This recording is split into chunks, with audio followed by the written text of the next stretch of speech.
এই যে আমার মাছটা ভেজে নিচ্ছি, আমি শিম দিয়ে রান্না করব। আমার মাছটা আমি তেল দিতে মনে নেই, কড়াইতে মাছটা দিয়েছি। এই মাছটা ভাজা হইলে আমি শিম মশলা কষায় শিম রান্না করব মাছ দিয়ে। তা আপনারা দেখতে থাকুন আমার রান্না ভালো লাগে কিনা আপনাদের কাছে আমি জানি না। হ্যাঁ, মাছটা প্রথমে ভেজে নিলাম।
মাছটা ভাজা হয়ে গিয়েছে, আমি এখন মাছটা নামাবো।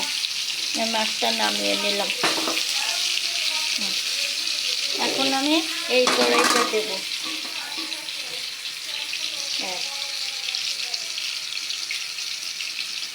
এবার আমি এই কড়াইতে শিম রান্না করব, তেল দিলাম।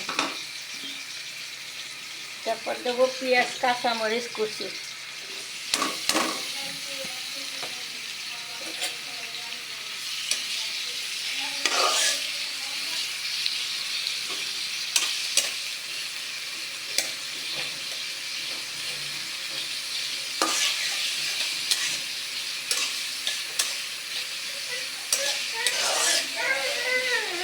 কি কি আপা কি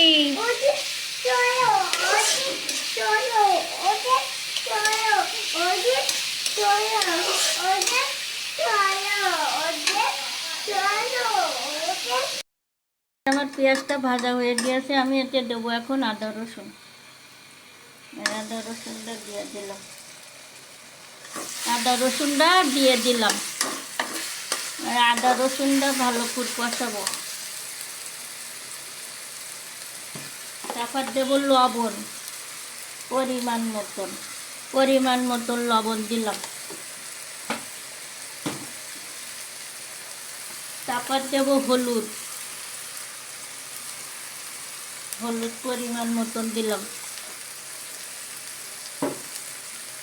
তখন নাড়াচাড়া করে আমি এতে পানি দিয়ে কষাবো।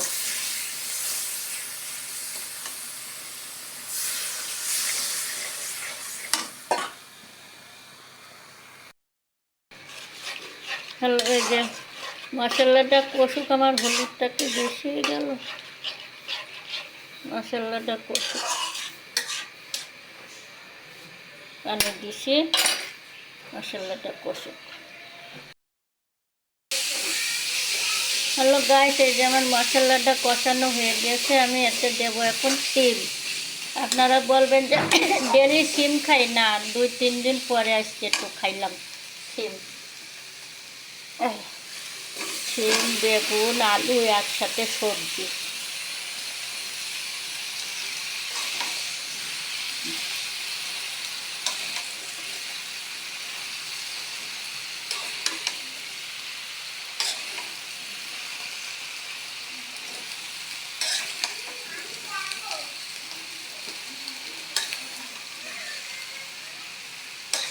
তুমি ঘরে থাকো দি।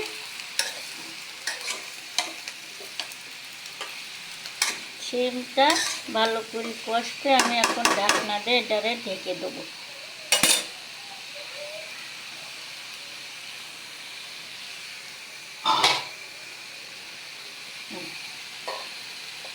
ঢাকনা দিয়ে ঢেকে দিলাম।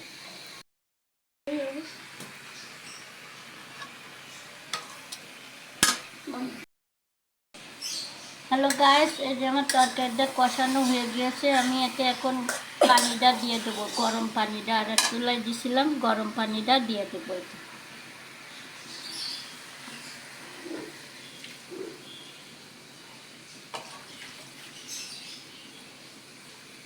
গরম পানিটা দিয়ে দিলাম। আমি এতে মাছটাও দিয়ে দেব, একসাথে জাল হবে।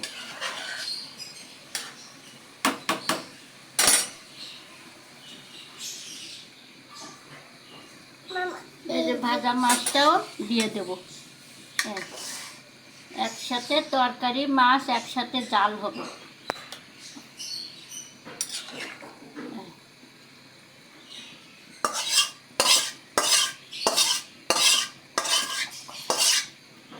এবার আমি ঢাকনা দিয়ে ঢেকে দেব।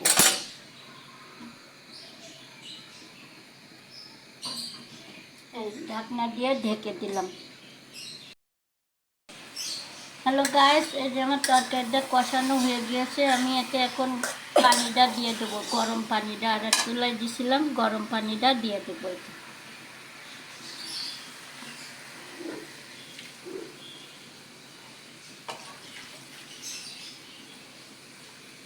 গরম পানিটা দিয়ে দিলাম।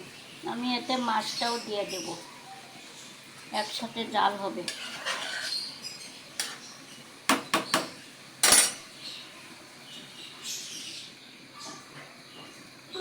এই যে ভাজা মাছটাও দিয়ে দেব। একসাথে তরকারি মাছ একসাথে জাল হবে।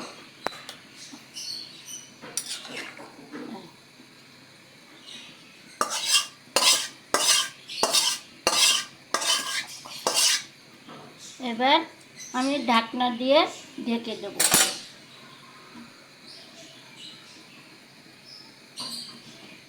ঢাকনা দিয়ে ঢেকে দিলাম। আমার তরকারিটা দেখুন হয়ে যাচ্ছে। আমি এতে ধনে পাতাটা দিয়ে দেব তরকারির ভিতরে। ধনে পাতা দিয়ে আরও জাল দেব। পাতাটা সুন্দর করে জাল হবে। এই যে ধনে পাতাটা দিয়ে দিলাম উপর দিয়ে।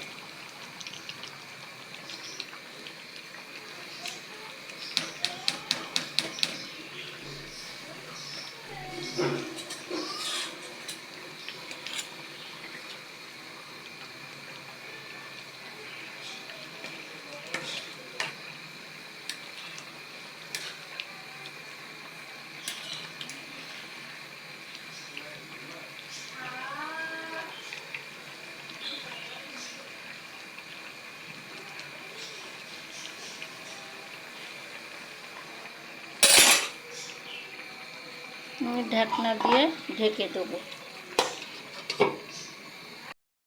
এটা হয়ে গিয়েছে, আমি এখন নামিয়ে নেব। এই যে আমার তরকারিটা হয়ে গিয়েছে।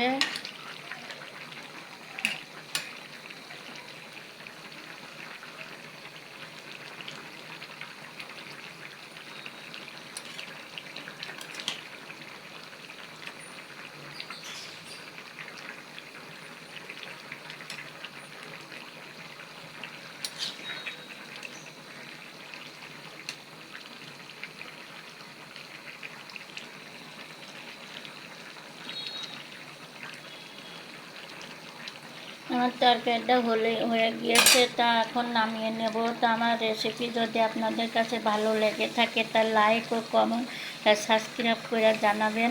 তা এখন রাতে সবাই সুস্থ থাকেন, ভালো থাকেন। শুক্রবারে আবার শুনতেছি বলে ভূমিকম্প হবে। আপনারা সবাই সাবধানে থাকুন। আল্লাহ আল্লাহ করুন, আল্লাহরে বেশি বেশি ডাকুন। আল্লাহ আমাদের হেফাজত করবে। তা আমার এ পর্যন্ত শেষ। আল্লাহ হাফেজ।